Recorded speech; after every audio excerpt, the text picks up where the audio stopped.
அண்ணா அண்ணா வாங்க, என்ன சாப்பிட்றீங்க? வடை வேணுமா, பஜ்ஜி வேணுமா, சம்சா வேணுமா, போண்டா வேணுமா? அண்ணா 4 நாளைக்கு முன்னாடி நானும் எங்கள் வீட்டுக்காரமா பசங்களாம் வந்து பஜ்ஜி சமோசாலாம் சாப்பிட்டோம். ஆமாம். அப்போ சட்னி இல்லைன்னு சொல்லிட்டீங்க. அதுக்கு என்ன இப்போ? அன்னைக்கு சட்னி கொடுக்கல. அந்த சட்னி இன்னைக்கு கட்டி கொடுத்தீங்கன்னா நைட்டு தோசைக்கு வச்சு ஒப்பேற்றிக்குவோம். எங்கள் வீட்டுக்காரமா வாங்கிட்டு வர சொல்லிச்சு. அப்படியா? இப்போ ஒன்றும் வாங்க வரல.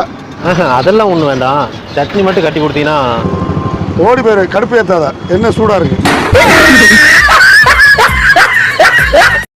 நானோனை பார்த்தது பூர்வ ஜென்ம பந்தம், நீண்ட நாள் நினைவிலே வாழும் இந்த சொந்தம்.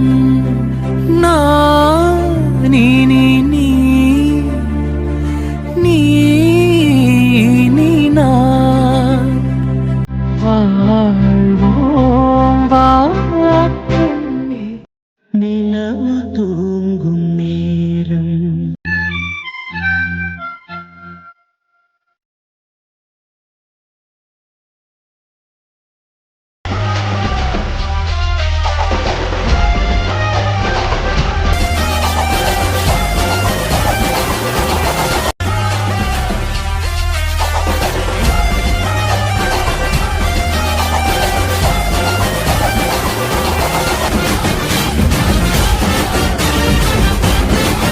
உனக்கு ஹிஸ்ட்ரியில் நான் யாரு? நீ என்னோட குயின். ஜியாகிரஃபியில் என்னோட ஹோல் வேர்ல்டு. ஃபிசிக்ஸில் யூ ஆர் மை கிராவிட்டி. கெமிஸ்ட்ரியில் யூ ஆர் மை ஆக்சிஜன். பயாலஜியில் you are my heartbeat. மேக்ஸில் நீ தான் சொல்யூஷனு. கம்ப்யூட்டர் சயின்ஸில் என்னோட பாஸ்வேர்டே நீ தான். எக்கனாமிக்ஸில் என்னோட வேல்யூபிள் அசெட். ஆர்ட்ஸில் என்னோட மாஸ்டர் பீஸ். மியூசிக்கில் என்னோட ஃபேவரட் மெலடி. இங்கிலீஷில் என்னோட ஃபேவரட் ஸ்டோரி. தமிழில் என்னோட உயிர்மெய்.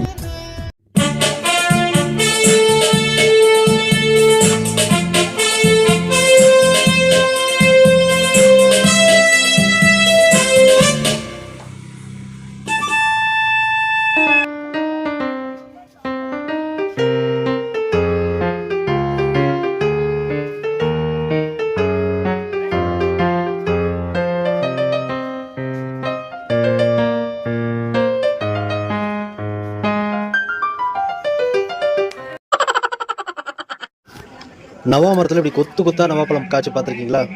நம்ம புதுக்கோட்டையில் இருக்குது. புதுக்கோட்டையில் திருக்கோணம் கோயில்பட்டியில் ஒரு நண்பர் வீட்டில் பறிச்சோம். ஒரு குரங்கு குட்டி மரம் ஏறுது.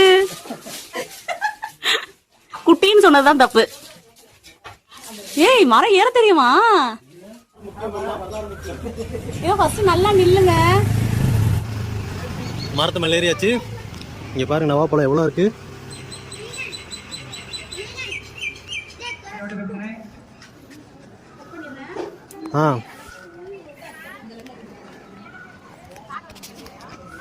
மரத்திலேயே பழுத்து கீழே விழுகாமல் மண்ணு படாமல் அப்படியே பொறிச்சு சாப்பிட்ற டேஸ்ட் இருக்கே. அடடட அப்படியே தேன் மாதிரி இருந்துச்சு டேஸ்ட்லாம். ஒவ்வொரு பழமும் குண்டு குண்டா சின்ன நெல்லிக்காய் மாதிரி பெரிய நெல்லிக்காய் மாதிரிலாம் இருந்துச்சு. மேலே கவர் கொண்டு போகாமல் போய் பாக்கெட்டில் தான் போட்டு வந்தேன். ஜோப்பில் ஓட்டு உள்ள 2-3 நசுங்கி போச்சு. சோப்போட ட்ரீட்மெண்ட் பண்ணலாம். நான் பண்ணி இது விடுறேன். அவ்வளவுதான் பண்ணியாச்சு. சூப்பரா. Thank you Vimala Khan family. Kausi, நான் வெளில போறேன். மாச கடைசி ஒரு 2000 ரூபா வந்து கொடுத்தீங்கன்னா நாளைக்கு. என்னது 2000-மா? என்கிட்ட 2 பைசா கூட இல்ல. என்னமா டெய்லி என்கிட்ட கொடுத்து வச்ச மாதிரி பேசுறீங்க? நான் என்ன வேலைக்கே போறேன், கையில காசு கேட்டோன்னே உடனே கொடுக்கறதுக்கு? கல்யாணம் ஆகி வந்ததுல இருந்து ஒரு 10 பைசா வேணாலும் உங்ககிட்ட கேட்டுட்டு இருக்கேன். என் போனுக்கு ரீசார்ஜ் பண்றது கூட உங்ககிட்ட கெஞ்சு. அதுவும் காலையில ரீசார்ஜ் பண்ணி விடுன்னு சொன்னா அடுத்த நாள் காலையில ரீசார்ஜ் பண்ணி விடுற. பொண்டாட்டி அவன் நடத்துற இன்னும் அடிமை மாதிரி நடத்திட்டு இருக்கிற. காசு வேணுமா? காசு 2000. 2000 ரூபா கொடுத்தீங்கன்னா நாளைக்கு 2500 ரூபா தரலாம்னு நினைச்சேன். அப்படியா? ஜிபே பண்ணிட்டுமா? கையில காசா கொடுத்துருவா. எல்லாரோட வாழ்க்கையிலையும் சந்தோஷமான பார்ட் அப்படின்னு பார்த்தா அந்த ஸ்கூல் லைஃப் தான். அப்பேற்பட்ட ஸ்கூல் தான் இது. 1994 99 வரைக்கும் 12வது வரைக்கும் படித்த அரசினர் மேல்நிலைப்பள்ளி முத்தூர். ஸ்கூல் லைஃப்னு தான் பேர். ஆனால் நாங்கள் காலேஜ் லைஃப்பை ஸ்கூல்லே என்ஜாய் பண்ணிட்டோம். அதனால் என்னமோ காலேஜுக்கு போக முடியாமல் போச்சு. நைட் கிளாஸ் எல்லாம் எடுப்போம். அநேகமாக நாங்கள் அதிகபட்சம் வீட்டில் இருந்தது பார்த்தோன்னா ஒரு 2 மணி நேரம் இல்லை 3 மணி நேரம் தான். காலையில் சாப்பிட போவோம், நைட் சாப்பிட போவோம். அது இல்லாமல் படிக்காத ஒருத்தன் ஸ்கூல் பீப்புள் லீடர் ஆகிறதும் எங்கள் ஸ்கூலில் தான் முடியும். நான்லாம் ஸ்கூல் பீப்புள் லீடராக இருந்திருக்கேன். இதுதான் எங்களோட தீபாவளி க்ரீட்டிங் கார்ட்ஸ். அப்போல்லாம் ஃப்ளக்ஸ் எல்லாம் அடிக்க காசு இருக்காது. இது எங்களோட ஆர்டிஸ்ட் ஃப்ரெண்டு கிருஷ்ணமூர்த்தி வரைஞ்சது. இதுதான் ஊர் ஃபுல்லாக ஒட்டியிருந்தோம்.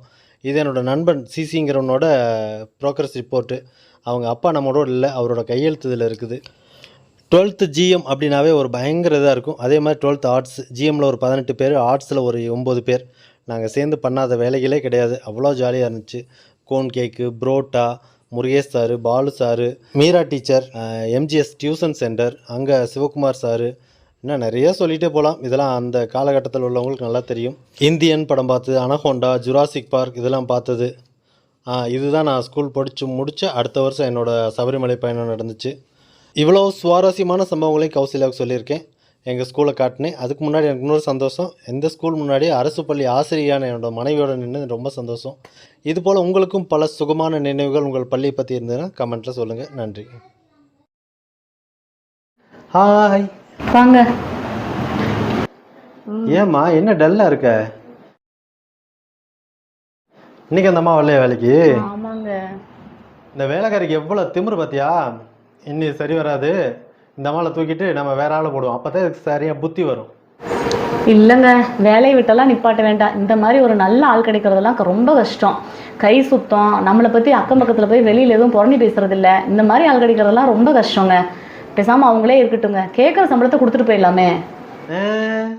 அவங்க கேட்டதை கொடுத்துட்டோம்னா அவங்களுக்கு நம்ம அடிமை மாதிரி ஆயிரும். அவங்களுக்கு நம்மளை விட்டால் வேறு ஆள் இல்லைங்க நினப்பில் இருக்காங்க. இதெல்லாம் சரி வராது. ஆளாக கிடைக்காது, இவங்களை விட்டால் இன்னொரு ஆள். எத்தனை பேர் வேலையெல்லாம் கஷ்டப்பட்டு இருக்காங்க, அவங்களுக்கு வேலை கொடுப்போம். நான் சொன்னால் மட்டும் என்னை கேட்கவா வரீங்க? உங்கள் இஷ்டம். நாளைக்கு நீங்கள் வேற ஆள் வர சொல்லிக்கோங்க. அப்போத்தான் இந்த அம்மாவுக்கெல்லாம் புத்தி வரும். ஏங்க இவ்வளோ சோகமாக வரீங்க? வேற ஒன்றும் இல்லை, எங்கள் கம்பெனியில் சம்பளம் கூட கேட்டு வேலை நிறுத்தம் போராட்டம்லாம் அடிக்கடி பண்ணிகிட்டு இருந்தோம். அவங்களும் சொல்லி சொல்லி பார்த்தாங்க, நாங்களும் கேட்கல. அதனால் எங்களெல்லாம் வேலையை விட்டு தூக்கிட்டு வேலை இல்லாமல் இருக்கிற பட்டதாரிகளுக்கு வேலையை கொடுத்துட்டாங்க. எங்களெல்லாம் வேலையை விட்டு தூக்கிட்டாங்க.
கூட்டம் அணிந்து ஆடு நம்ம